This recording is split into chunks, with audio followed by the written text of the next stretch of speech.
to your heart, to your mind, to your memory of disease, to the way you understand the value people draw from their lives. Boston, a city of neighborhoods, of lights, of cultures, of trains and buses that link them together in a swirl of blue, green, red, orange, silver, and yellow. Stories pulse across this mix of color. It's strange, but they're invisible unless you're curious, masked by the hurry and sirens and boop, boop, boop of the grocery store checkout line. In medicine, often, you only need to be a curious listener. I stepped in a cab off Central Square in Cambridge. My driver was Martin. He'd been an orderly at the brigade for years. Years he spent as a single dad with a son and daughter, hoping for them the way any man might. Then, when the chance came along to train as a nurse, he jumped right into a rehabilitation center, walking the wards one step higher on the ever-fleeting medical ladder. One morning, he helped a man to stand, and then stepped out for a moment. A moment just long enough for the world to change. When he came back, the man was dead.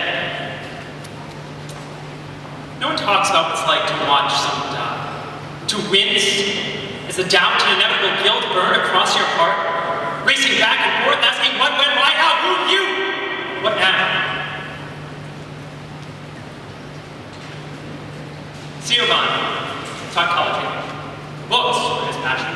10 one-inch thick texts towered next to the flimsy plastic dishes belonging to inpatient room service.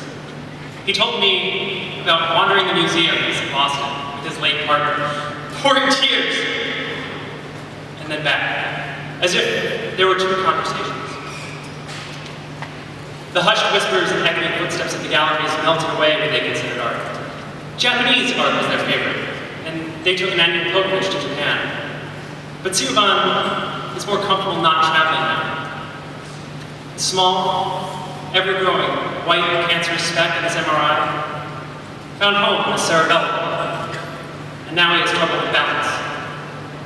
He'd written his last book. He told me that's all he needed, and he was ready to find balance again.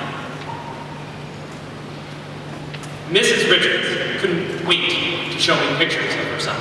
An NFL aspirant turned ballerina, although I wish there was a word with more force, confidence, tone. She, of course, had all of those things. And oh, would you like a truffle?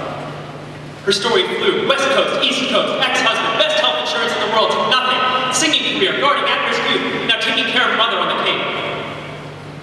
It's so quiet. Ever since selling guitar, she's been trapped, or perhaps more easily passed over by people and systems, and people who make those systems buzz. Why is she here again? A little of this, a little of that. And now, would you like a truffle too? They're the best. You know, you can only get these in the city.